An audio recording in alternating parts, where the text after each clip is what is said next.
અમારી ઈચ્છા ભાઈ. બોલીએ સદગુરુ વાહ ભાઈ વાહ. મહારાજની જય.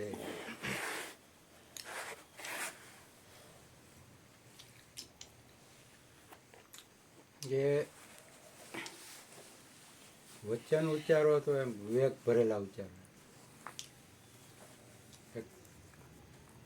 ગંગા સતીનું ભજન છે એમાં કે ભાઈ વચન વિવેકી જે નર નારી પાનબાઈ બ્રહ્મદિક લાગે ને પાય રે. એટલે વચન વિવેક ભરેલા હોય તો એમ કે બધા એને નમે. અહીં આવે એમ કહી કે આપણે ભાઈ સત્સંગ છે એ મનને કચરો ઠાલવવાનું સાધન છે તો એમ કહી શકે. અને એમ કંઈક ભાઈ સત્સંગમાં જવાથી મન શુદ્ધ થાય. બે છે તો વચન જ, પણ ઓલું વિવેક ભરેલું લાગે, ઓલું થોડુંક અવિવેકી લાગે. બાપુ અહીંયા સત્સંગમાં કહે એ મારા બાપની બૈયારી કે અહીંયા આવ કે એ ન સારું લાગે, પણ એમ કે હે મારી અહીંયા આવ સારું લાગે.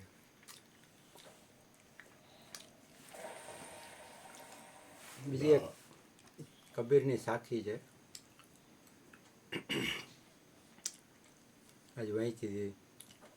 બડા હુઆ તો ક્યા હુઆ जैसे लंबे खजूर पंछी को छाया नहीं फल लागे बहुत दूर.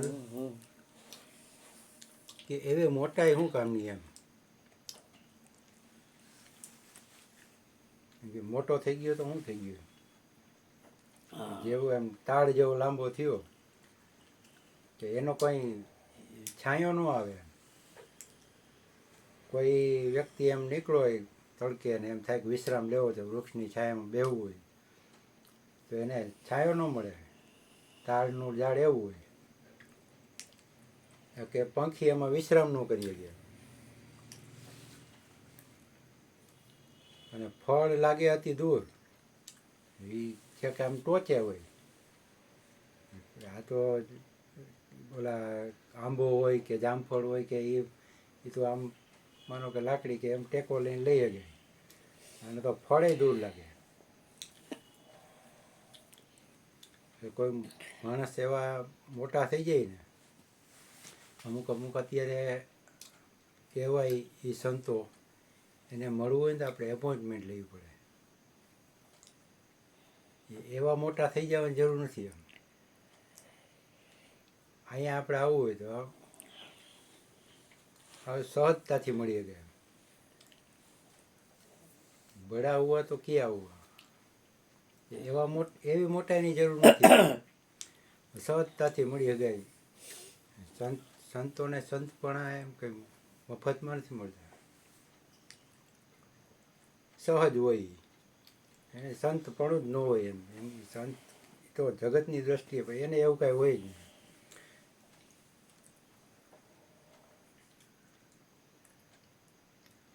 કોઈને એમ કે પંછી કો છાયા નહીં, કોઈને તમે મદદરૂપ થાવ સંસારમાં. એ લાંબુ ખજૂર જેવું ઝાડ થઈ ગયું તો એને અકળ હોય. એમ કોઈને મદદરૂપે ન થાય. નીચે તરત નીચે દેખાય જ નહીં. એટલો ઊંચો થઈ ગયા નીચે હું એટલા ઊંચ કે એમ કે એક કંઈક શાયરી કે એવું છે કે એમ કે દોસ્ત તું એટલો આગળ ન વધી જાજે કે હું બોલાવું ને તું સાંભળી ન હોગે. એટલો આગળ ન હોય એમ દોસ્ત. કૃષ્ણ એટલા આગળ વધી ગયા હતા, પણ સુદામાં આવ્યો તો એને સાંભળ્યું. અત્યારે ઘણા એવું માણસો હું એ 2 પૈસા આવી જાય એટલે એ હવામાં. આજકાલ પાઉં જમી પર નહીં રહેતે મેરે. એટલે સામાન્ય એમ જીવન જીવવું તો સહજતાથી જીવવું. બહુ ભલે જરૂર છે પૈસા, બાપુ કહે કે ભાઈ પૈસા જરૂરી છે, પણ છતાંય જે સહજતાથી જીવન જીવે, પૈસા હોવા છતાંય ઘણા એવા માણસો હોય. રતન ટાટા એ કેટલા રૂપિયાવાળા, છતાંય એ દાન કરતા, એ સહજતાથી જીવે.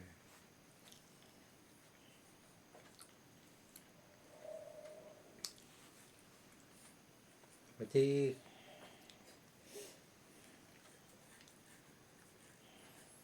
ફળ લાગે બહુ દૂર, એને ખજૂર એવું કે એ ફળે ઊંચા ઊંચા.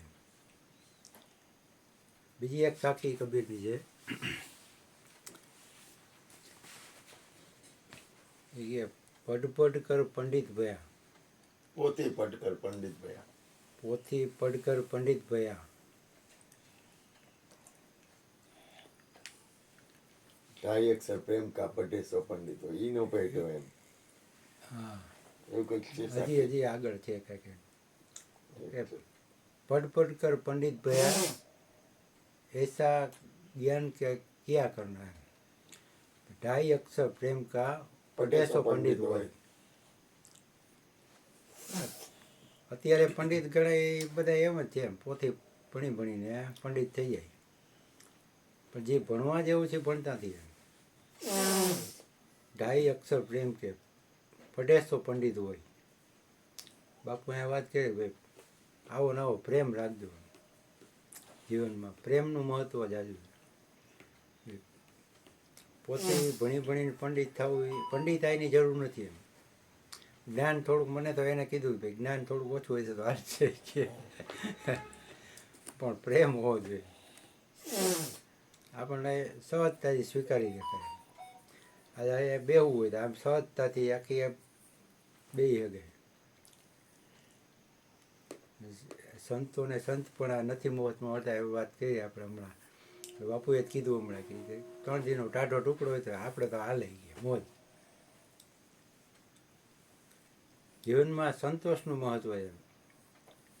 આજે અહીંયા આપણે સત્સંગમાં કહીએ બાપુ કે ભાઈ એક આખો એક દિવસ રૂપિયો મળ્યો હોય ને તોય ઉપકાર માનવો ભગવાનનો, કે આપણે આપણી એક રૂપિયા જેટલી તો આપણી કિંમત કરી એમ એ દેવાવાળો એમ રૂપિયો તો આપ્યો એમ, કે આપણે તો એને લાયક નથી.